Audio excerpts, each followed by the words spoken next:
Terkait dengan relasi antara laki-laki dengan perempuan, ini relasi yang paling pertama dikenal oleh manusia. Dari sejarah pertama kali ada manusia, ini relasi yang pertama. Jauh sebelum relasi antara anak dengan bapak, jauh sebelum relasi antara adik dengan kakak, jauh sebelum relasi yang lain, laki-laki dengan perempuan, ini relasi yang pertama. Jadi kita tahu ceritanya lah, Adam dan Hawa waktu pertama kali tercipta. Belum ada anak, belum ada kakak, belum ada adik, belum ada bapak, belum ada ibu. Justru relasi yang pertama, bahkan akad yang pertama yang ada di dunia, itu akad antara laki-laki dengan perempuan. Belum ada akad jual beli, belum ada akad sewa, belum ada akad apa-apa. Justru akad antara laki-laki dengan perempuan. Sehingga relasi ini relasi yang paling awal, relasi yang paling dalam, yang ada di dalam fitrah kita, naluri kita. Sehingga kalau saya tanya ke siapapun, tolong sebutkan apa yang ada di kepala saat mendengar kalimat cinta. Biasanya kalau ditanya laki-laki, yang terbayang pertama perempuan. Kalau perempuan yang ditanya apa yang terbayang ketika mendengar kalimat cinta, laki-laki. Boleh jadi karena memang ini yang paling dalam, yang pertama dulu ketika manusia ada.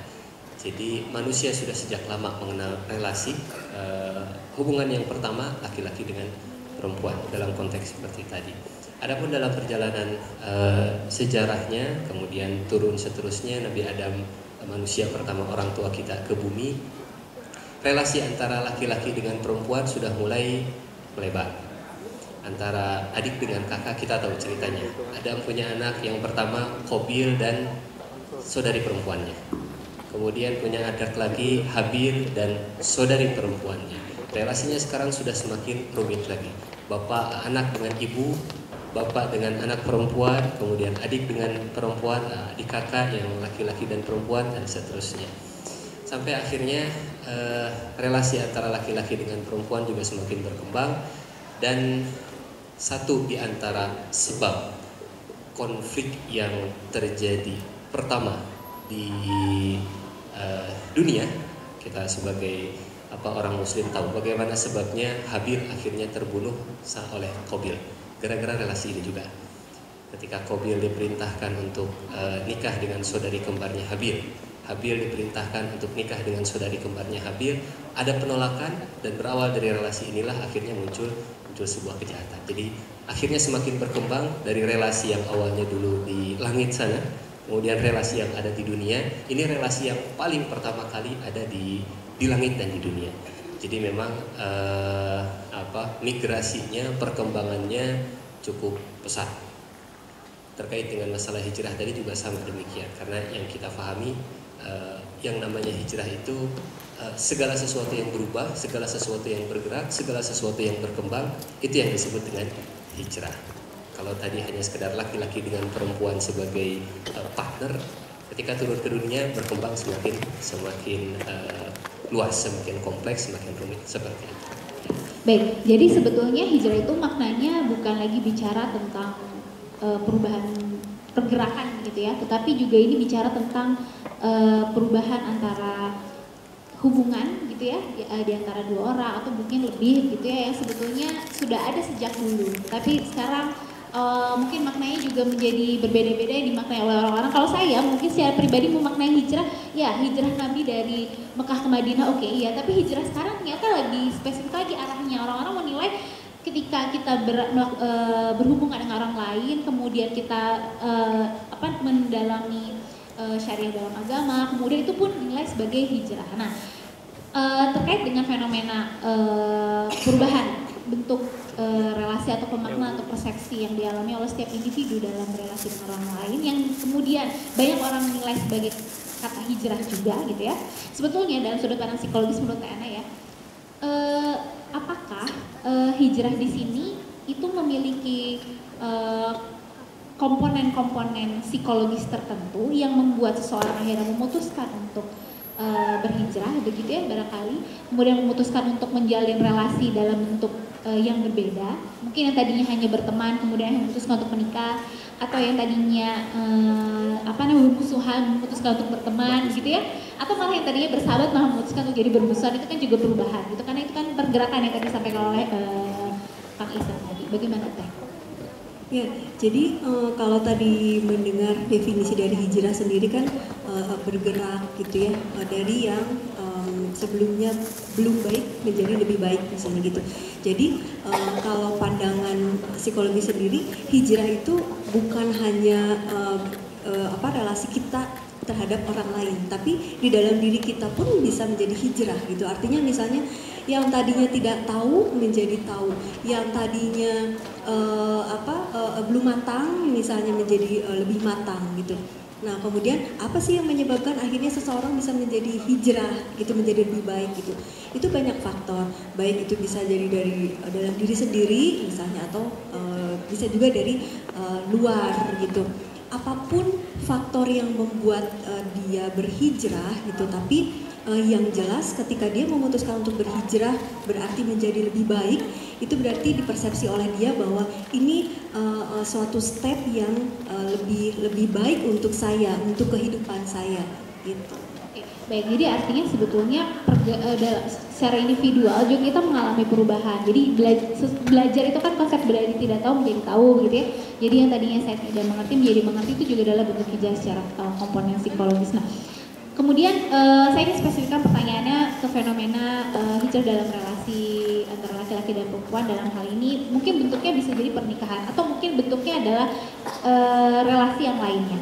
Nah, sebetulnya kalau dari sudut pandang psikologis, relasi yang dekat atau intimate relationship antara laki-laki dengan perempuan itu seperti apa sih definisinya kalau dalam sudut pandang psikologis? Ya, kalau dari sudut pandang psikologis, kalau misalnya dengan lawan jenis tentu saja itu menjadi pasangan gitu ya. Yang tadinya misalnya hanya sebatas couples, tadinya tidak kenal, kemudian menjadi kenal, menjadi dekat, akhirnya menjadi couples, dan endingnya adalah ya menikah tadi gitu. Kalau secara psikologis sih tahapannya memang seperti itu. Kalau misalnya dari sudut pandang psikologis yang tadi ya, itu adalah prosesnya. Kemudian seseorang menjalin hubungan, kemudian akhirnya mereka berpasangan, akhirnya memutuskan untuk jenjang yang berikutnya. Komponen apa sih secara psikologis dan juga secara sudut pandang Islam yang membuat akhirnya laki-laki dan perempuan itu memutuskan untuk menjalin sebuah hubungan yang lebih dekat daripada yang sebelumnya, baik itu pertemanan, persahabatan, bahkan pernikahan, sehingga ini menjadi sebuah hubungan yang positif begitu ya, dan sehat secara batin juga. Bagaimana dari sudut pandangnya Kang Ihsan, bagaimana?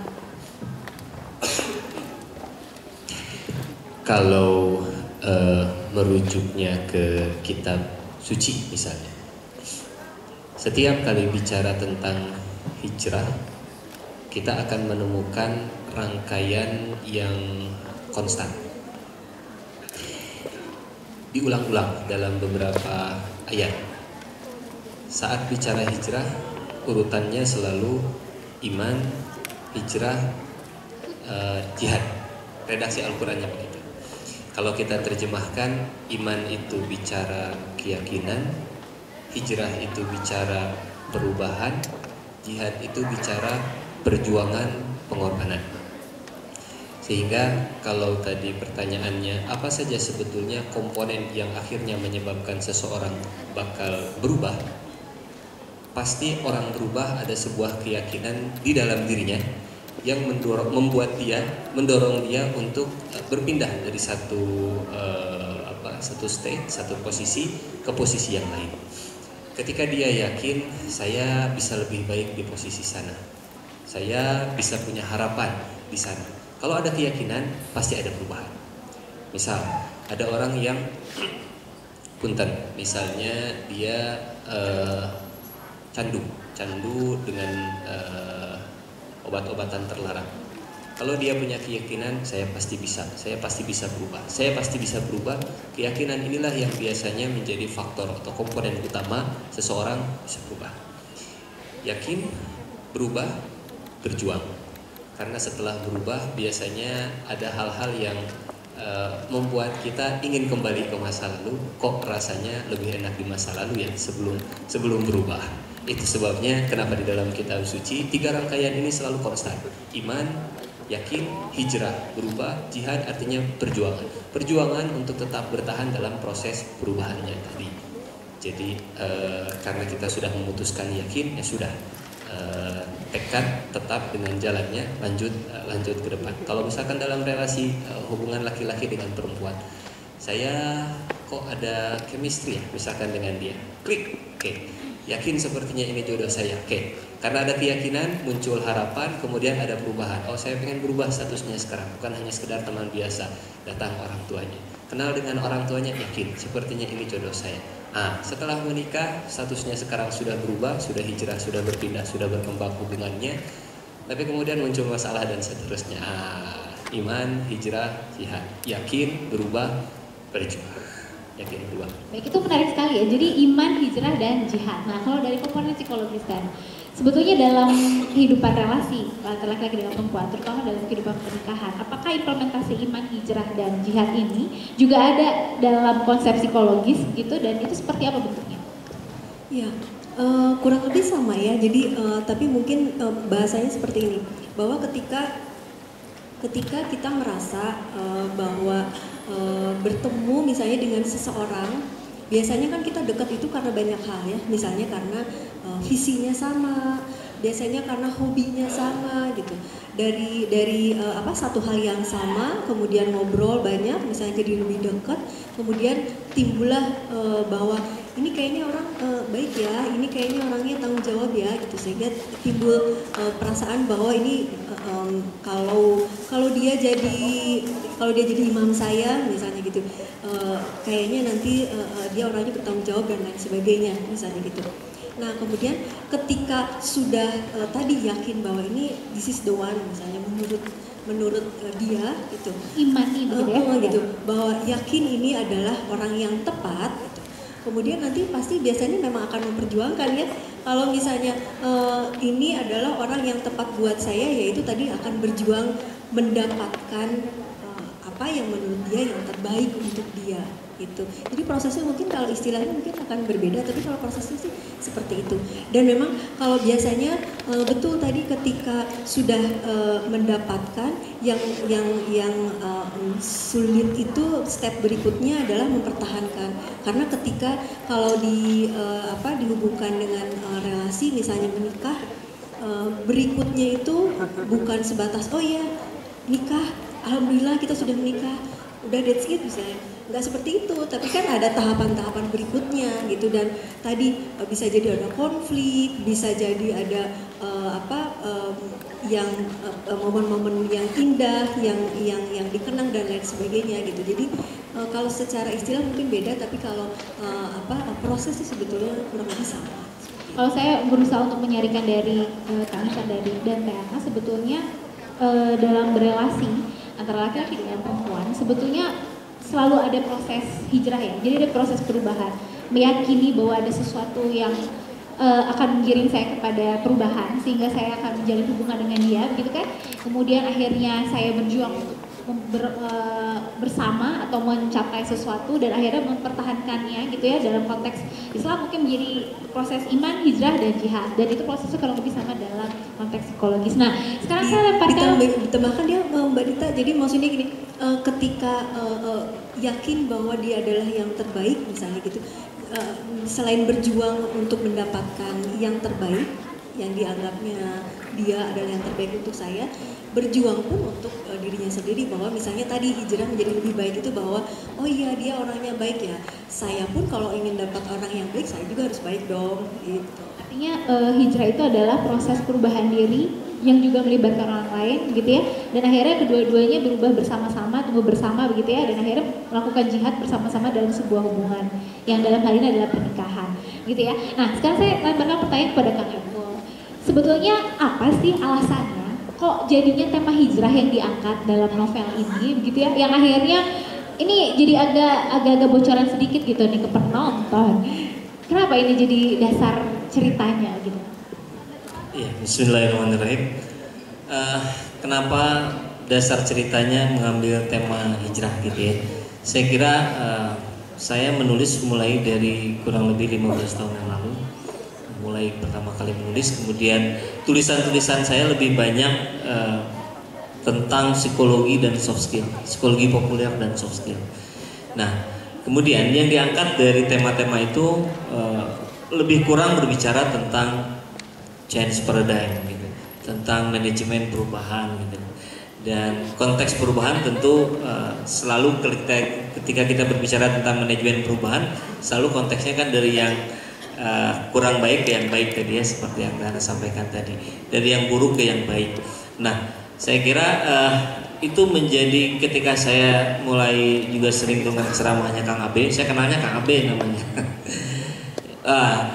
Mulai muncul gairah baru gitu untuk ini nih, Kang Abe ini enak banget gitu kalau dengar ceramah-ceramahnya. Saya ini pengen nih, tapi kayaknya belum bisa deh gitu. Belum bisa mengeluarkan dalil-dalil dan sebagainya. Apa yang saya bisa ya? Udah deh, nulis aja deh gitu. Jadi buku-buku soft skill yang saya tulis sebelum-sebelumnya, kemudian saya coba itu ramu dalam sebuah rangkaian cerita, dan perubahan itu kemudian dibahasakan dalam bahasa Islam sebagai sebuah proses hijrah gitu. Nah, saya kira itu yang mendasarinya. Jadi apa yang saya tulis di novel ini dengan apa yang saya tulis di buku-buku how to sebelumnya esensinya sama, tapi ini dikemas dalam sebuah kisah novel.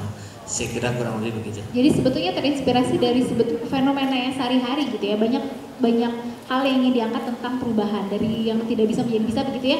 Tapi sekarang karena settingnya adalah sebuah peluangnya adalah bukan peluang. Jadi dalam paradigma berpikir Islami begitu ya, sehingga itu namanya menjadi hijrah. Padahal sebetulnya hijrah itu adalah kehidupan yang kita alami dalam kehidupan sehari-hari begitu ya, perubahan yang datang terus menerus. Nah, sekarang kepada Kang Epul kembali. Lalu mengapa yang diangkat adalah hijrahnya kaitannya dengan relasi begitu Kang? Bukan hijrah dalam konteks yang lain barangkali. Saya paling bisa menulis tentang apa yang ada dalam memori saya, apa yang ada dalam pengalaman saya. Jadi saya memang belum masuk pada level orang yang mampu menulis secara kan ada juga ya beberapa novel yang isi ceritanya itu futuristik gitu. Wah, kemana-mana. Nah, saya belum bisa, saya baru berdasarkan pada aktivitas yang saya jalani saja ya. Saya sebagai praktisi psikologi sering menerima konsultasi. Kemudian saya juga pernah mengalami masa remaja, kemudian ada beberapa pengalaman yang menarik di situ, kemudian dan memang kebetulan setting ceritanya juga di Unisba. Jadi yang ini saya kira agak melebar sedikit ya. Saya kira ini pula yang menarik diskusi saya dengan Kang Akmal dan Kang Faldi. Nah, Kang Akmal dan Kang Faldi ini duet maut nih yang menjadi tim sutradara dalam pagelaran ini. Dari luar biasa nih, dari 4 bulan yang lalu dipersiapkan, bahkan sampai sebulan terakhir itu latihannya setiap hari, tiap malam, dan luar biasa. Tadi terutama di sesi pertama para orang tua talent pada datang nih, jadi apresiasinya luar biasa, pembuktian gitu bahwa kita semua bisa menjadi bagian dari upaya-upaya perbaikan persoalan yang ada di negeri ini gitu. Tidak melulu melalui sebuah seminar, training dan sebagainya, tapi juga bisa dalam sebuah pagelaran drama musikal. Nah, harapannya ini menjadi sebuah ya semacam dakwah kreatif untuk generasi milenial lah, kurang lebih begitu, sehingga lebih mudah diterima. Kan Kang Abe, Kang Ustadz Handi Boni dan yang lain-lainnya juga kan bergerak di wilayah yang sama ya, bagaimana menarik kaum muda untuk yuk sama-sama kita melakukan perubahan yang lebih baik, kita berhijrah gitu. Karena dasar cerita itu pun saya kira kurang lebih berdasarkan dari fenomena yang sama. Baik, jadi sebetulnya ini dekat dengan kita, sehingga makanya itu yang menjadi dasar Kang Epul ingin mengangkat fenomena hijrah tapi dalam konteks relasi dalam kehidupan sosial. Nah, sekarang saya ingin lemparkan lagi pertanyaan kepada Teh Ana. Kalau misalnya bicara tentang fenomena hijrah yang tadi, kemudian relasi antara laki-laki dengan perempuan, kita sudah spesifikkan topiknya ke arah pernikahan. Kalau misalnya tadi kita harus mengimani, kemudian kita memperjuangkan, gitu kan. Akhirnya kita juga harus belajar untuk bertahan. Sebetulnya tantangan apa sih yang dihadapi oleh mereka yang menjalin hubungan pernikahan, begitu ya, ketika mereka menghadapi dalam proses hijrahnya itu sendiri. Jadi saya belum bicara sampai ke proses jihadnya dia kalau dalam sudut pandang yang Kang Ihsan tadi, tetapi dalam proses hijrahnya itu sendiri secara psikologis dalam kehidupan pernikahan itu tantangannya apa sebetulnya? Tantangan yang paling besar kalau misalnya sudah statusnya sudah menikah, itu biasanya menyatukan berbagai perbedaan. Itu karena usia yang ideal itu kan dewasa awal, usia 25 ke sana kalau secara psikologis. Kenapa? Karena pada usia tersebut diharapkan setiap individu itu sudah mulai mandiri, sudah mulai bertanggung jawab, kemudian sudah matang istilahnya kayak gitu. Nah, jadi tantangan terbesarnya adalah ketika menyatukan perbedaan gitu, perbedaan dari diri dia dan pasangannya, itu biasanya yang tantangan terbesarnya. Tapi tantangan tersebut tentu saja bisa diselesaikan. Yang paling utama salah satunya adalah komunikasi gitu. Tahun 2009 kalau nggak salah, pas saya tesis itu kebetulan saya ngambilnya di Pengadilan Agama. Dan angka terbesar dari perceraian itu kalau tertulis di Pengadilan Agama sebetulnya itu reasonnya adalah ekonomika gitu. Tapi ketika saya bertanya kepada satu persatu yang belum ketok palu cerai tapi masih mediasi gitu, itu awalnya sebetulnya bukan ekonomi, karena kalau ekonomi mah ya relatif ya Kang ya, mau berapapun bagaimana kita meng-create apa yang sudah kita dapat gitu, bersyukurnya itu seperti apa gitu. Tapi yang mendasar itu problemnya adalah komunikasi gitu, bagaimana mengkomunikasikan ya perbedaan udah pasti gitu ya. Bayangkan aja misalnya nikahnya di usia 25 tahun 25 tahun sudah terbentuk kepribadian seperti yang A, kemudian kita punya pasangan yang kepribadiannya B gitu, otomatis kan itu pasti akan jadi berbeda gitu. Nah, bagaimana kita cari jalan keluarnya supaya selaras gitu, karena kan kompromi gitu ya. Iya betul, karena kan nikah itu harus punya visi yang sama gitu. Jangan misalnya yang satu berjalan pengen sebaik-baiknya di jalan Allah, tapi kalau yang satu mah misalnya yang lain sebagainya misalnya gitu. Enak gitu ya. Gitu. Frame-nya tuh bahwa nanti kalau saya udah nikah punya istri boleh mah kopi misalnya bikin apa gitu. Tidak seperti itu gitu, bahwa harus share tanggung jawab, ada komitmen gitu. Itu yang di awal-awal pernikahan biasanya problemnya tuh itu adjustment. Oke, berarti artinya ada proses penyesuaian yang mana membawa kepribadian yang berbeda antara laki-laki dengan perempuan di dalam pasangan masing-masing, gitu ya. Nah, kalau dari sudut pandang Islam, Kang Ihsan, tantangan yang dihadapi dalam proses berhijrah dalam relasi antara laki-laki dan perempuan, sebetulnya jika dikaitkan dengan bagaimana mereka dengan keimanan dan ketakwaan mereka, gitu ya, biasanya yang Kang Ihsan sering temui atau yang biasanya terjadi itu seperti apa? Ya. Biasanya yang sering muncul tantangan terkait dengan relasi antara laki-laki dengan perempuan, apalagi menuju proses hijrah ke arah pernikahan khususnya, lebih ke urusan adat istiadat. Karena kalau bicaranya hukum agama, tidak ada yang sulit. Tidak ada yang sulit, sangat mudah sekali. Kalau misalkan kita ingin hijrah, ingin berubah menuju ke pernikahan, sangat dipermudah sekali.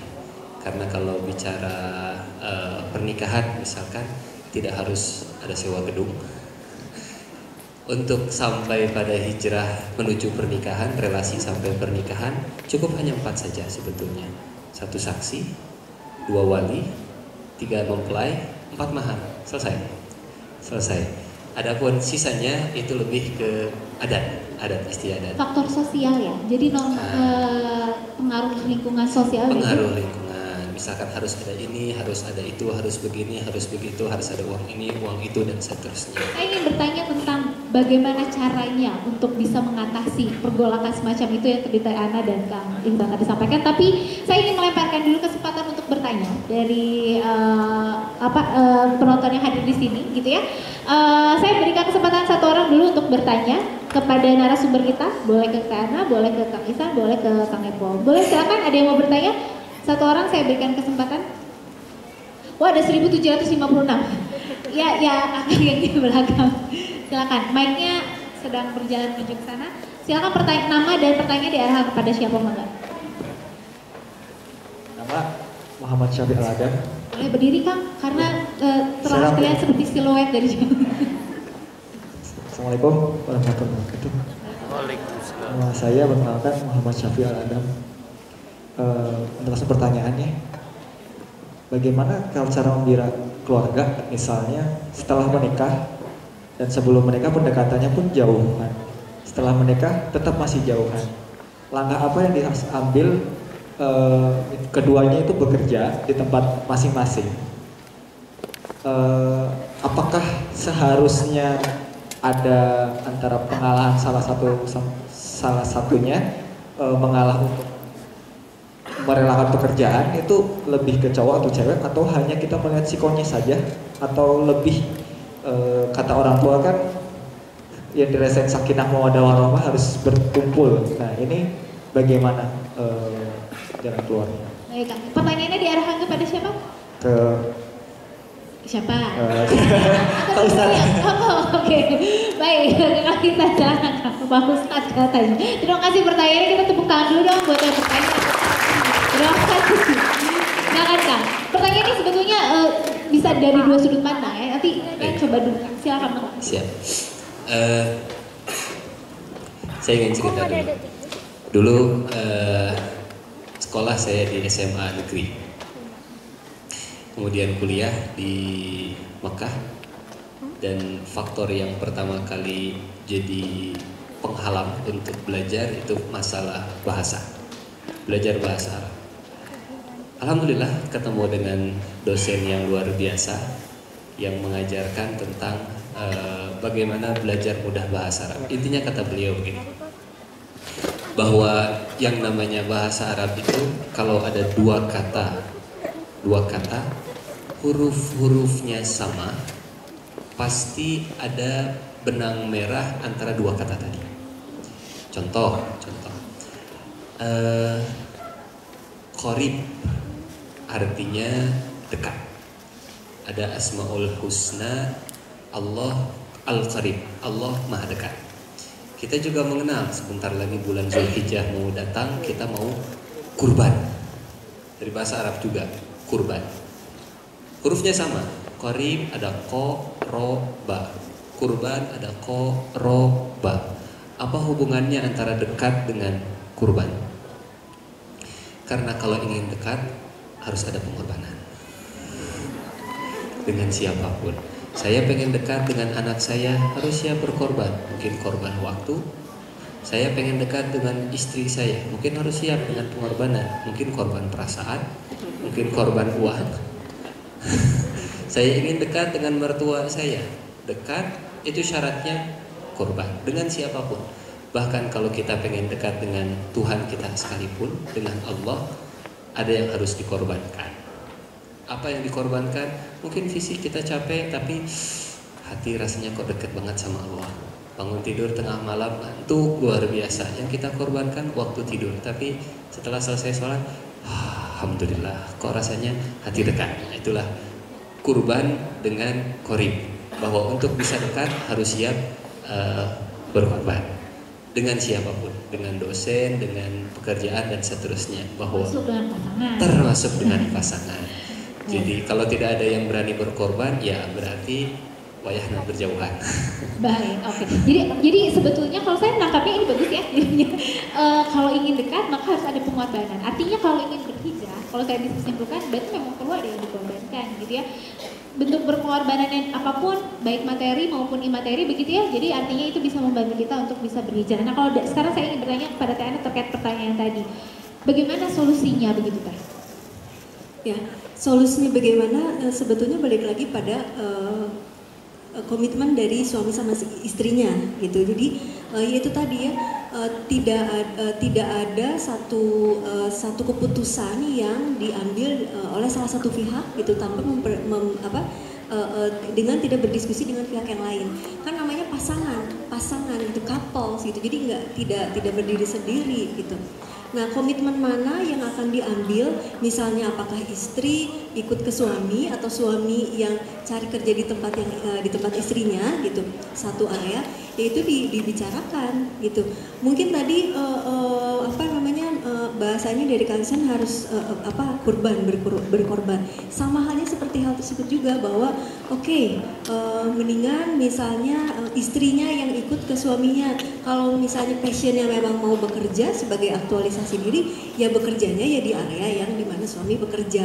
Atau misalnya karena misalnya frame-nya bahwa laki-laki adalah kepala keluarga yang harus bekerja, tapi satu dan lain hal misalnya tidak memungkinkan bahwa istri yang ikut ke tempat suami, akhirnya ya suami yang mengorbankan pekerjaannya di tempat mana gitu, akhirnya memilih untuk mencari pekerjaan yang satu area dengan istri gitu. Sebetulnya mana yang diambil ya bergantung pada komitmen dua-duanya gitu. Artinya sebetulnya pertanyaan tadi adalah bicaranya tentang komitmennya. Sebetulnya inginnya seperti apa sejak awal gitu ya, ingin dekat atau gak apa-apa jauh tapi ada yang dikorbankan, jadi sama-sama ada yang dikorbankan, artinya begitu ya. Nah sekarang pertanyaan yang ingin saya tanyakan kepada Kang Epul, Kang Ihsan dan Teh Ana sebagai pertanyaan penutup sebelum sesi ini terakhir, dari Teh Ana, jika kita bicara tentang hijrah dalam relasi dan dalam kehidupan pernikahan gitu ya, sebetulnya komponen psikologis apa yang sebetulnya harus dimiliki oleh seseorang yang ingin berkomitmen menuju perubahan dan ingin lebih baik dalam relasi pernikahan, begitu ya, baik itu laki-laki atau perempuan, bagaimana kan? Yang harus disiapkan pertama adalah secara mental gitu, komitmen gitu.